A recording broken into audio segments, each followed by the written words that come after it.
안녕하세요. CU 방위 우량점 점주 신철수입니다. 반갑습니다. 오늘 이 시간에는 스태프의 급여일은 어떻게 지정해 놓고 계십니까?에 대한 주제를 가지고 또 여러분들과 함께 또 제 경험에 의한 어떤 것들을 함께 풀어가 보도록 하겠습니다. 여러 가지의 다양한 방법으로 스태프들의 어떤 급여를 지급하리라 저는 생각이 됩니다. 물론 여러 점주님들의 다양한 방법들은 스태프들의 지속적인 근무 그리고 안정적인 근무 상태를 유지하는 것에 그 목적성이 있다고 생각이 되는데요. 그런데 여기에서 우리가 간과하지 않았으면 하는 것이 한 가지가 있습니다. 뭐냐면 매장 운영은 규칙적이고 심플해야 한다 이것입니다. 기본적인 업무 사항을 제외한 디테일한 일들이 너무 많아지면 정작 신경 써야 할 부분들을 놓칠 수 있기 때문이죠. 제가 생각하는 점주들의 역할은 기본적인 업무인 발주와 매장 상품의 어떤 이렇게 카테고리 연결, 비슷한 상품들의 어떤 연결, 그리고 몇 가지 챙겨야 할 세무 관련 일들과 고객에게 편리한 매장이 되기 위해 매장의 인프라를 설정하는 것이 점주들의 역할이라고 저는 생각을 합니다. 우리는 매장의 디테일이 매우 중요하다고 저는 생각을 해요. 디테일은 곧 경쟁력이니까요. 그러니까 비슷해요. 편의점은 다 비슷하지만 거기에서 좋냐 안 좋냐에 대한 기준은 저는 디테일에 있다라고 보는 겁니다. 이런 디테일이 어떻게 매장에 활용되는지에 따라서 득이 될 수도 있고 또는 실이 될 수도 있습니다. 중요한 건 디테일이 자연스럽게 흘러나올 수 있도록 해야 한다는 것이죠.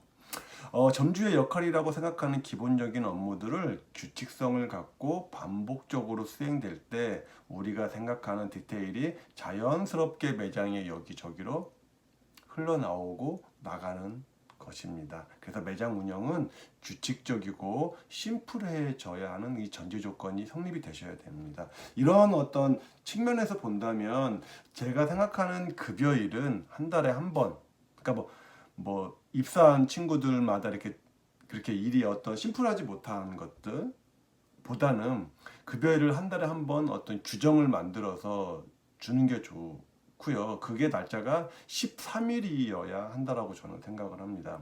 그럼 여기에서 한 가지의 의구심이 듭니다. 스태프의 입장에서 본다면 내가 일한 노동의 대가를 13일이나 지나서 받는 건가요? 그러니까 1일부터 말일까지를 정산을 기준을 가지고 그 다음 달 13일 날 우리가 지급을 하는 거니까 약간의 어떤 의구심 아니면 불만족이라는 생각을 좀 갖게 될 것 같아요. 그럼 점주의 입장은 무엇이냐면 나도 일찍 정산해주고 싶어. 근데 급여 받고 다음날 너가 출근을 안 하면 나로서는 상당히 좀 어려움에 봉착될 수 있지 않겠냐에 대한 부분이 있고요. 그렇기 때문에 어느 정도의 인건비는 점주가 좀 가지고 있어야 그런 변수가 발생되지 않을까 하는 이런 생각에서 하는 것도 좀 있어요. 그래서 이런 상호 간에 스태프는 제가 근무한 거를 13일이나 지나서 받는 거에 대한 어떤 입장 차이. 점주 입장에서는 바로바로 정산을 해주면 좋겠지만 너가 어떤 매장의 어떤 계산적인 실수로 인해서 아니면은 뭐 요즘 하도 이제 인건비를 받고 그 다음날 또 출근을 안 하는 그런 친구들도 있기 때문에 또 그런 어려움에 점주 입장에서는 봉착이 될 수 있기 때문에 이런 입장이 있기 때문에 이걸 상호간에 어떤 절충안을 이제 찾아야 되는 거겠죠. 그래서 저는 어떤 방향으로 짚고 갈 건지에 대해서 한번 생각을 해본다면 스태프가 그리고 저희가 서로 입장이 서로 이렇게 이해상충이 될 수 있는 방향으로 설정이 되시는 게 좋지 않을까. 그래서 제가 20년 4개점을 운영을 하면서 풀어가고 있는 방법을 한번 소개해 보도록 하겠습니다. 일단은 면접 시에 면접 기록표에 의해서 급여일은 매월 13일임을 설명하고 동의를 구합니다. 급여일이 13일인 이유는 당 점포가, 그러니까 우리 점포가 매일매일 본사한테 입금을 하잖아요. 본사 송금을 하잖아요. 그래서 그 송금을 스태프 입장에서는 그 송금해야 될 금액을 우리가 다 가지고 있는지 알아요. 그렇기 때문에 그럼 당연히 1일부터 말일까지 한 거를 1일 날 받아야 되는 게 맞지 않습니까? 라는 입장 차이긴 한데 그 돈을 우리 언제 받나요? 1일부터 말일까지 한 금액을 다음 달 보통 10일 정도를 받잖아요. 그래서 이제 그 10일 날 우리가 받아서 내 거 정산하고 이런저런 어떤 세무적인 부분 아니면 사업 비용에 대한 부분을 정산을 해서 13일 날 지급이 된다라고 면접 과정에서 설명을 하고 동의를 구하는 거죠. 물론 본사들도 마찬가지로 그 10일이 토요일이나 일요일인 경우에는 금요일 날 입금이 되듯이 마찬가지로 스태프 급여도 그 13일이 토요일이나 일요일인 경우에는 금요일 날 지급이 되는 걸로 이렇게 규정화하는 겁니다.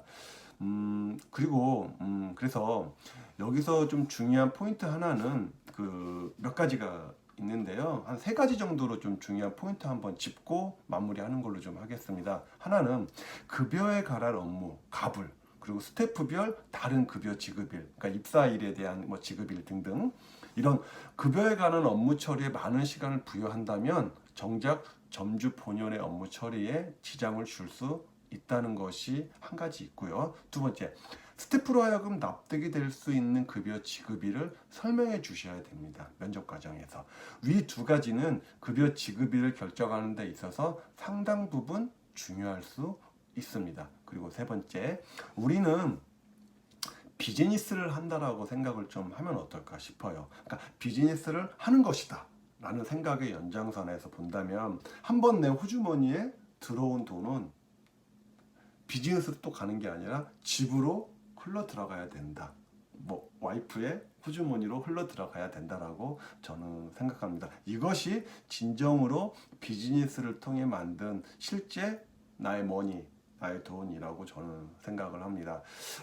그러나 만일 나의 돈과 비즈니스를 위한 돈의 경계가 없어진다면 결국 좋은 것도 투자로 생각하고 잘못된 것도 자기 합리화를 통해서 투자라고 생각하게 되어 결국 실제로 존재하는 나의 머니, 나의 종잣돈은 없거나 무의미한 돈이 되는 것은 아닐까라는 생각을 해봅니다. 오늘 이 시간 그 급여일은 어떻게 지정해 놓고 계십니까에 대한 이야기를 함께 나눠봤는데요. 이런 거에 대해서 좀 간단하게 정리를 해보자면 매장 운영은 규칙적이고 심플해야 합니다. 그래서 그 가급적이면 급여는 1일부터 말일까지를 정산을 해서 13일 날 지급한다라는 규정을 만들어 놓고 이 규정을 스태프에게 면접 과정에서 우리의 규정은 이렇다라는 것을 설명을 하고 동의를 구하는 것이 가장 스텝 바이 스텝으로 가는 게 된다라고 저는 생각을 합니다. 오늘 이 시간 어떻게 도움이 되셨나요? 한번 그 이 외에도 더 궁금하신 사항이 있으시면 저희 카페에 오셔서 이렇게 질문해 주시고 제 카톡이나 핸드폰 번호로 연락을 하시면 간단하게 제가 상담을 도와드리도록 하겠습니다. 오늘 이 시간 끝까지 시청해 주셔서 감사드리고요. 다음에 또 찾아뵙도록 하겠습니다. 감사합니다.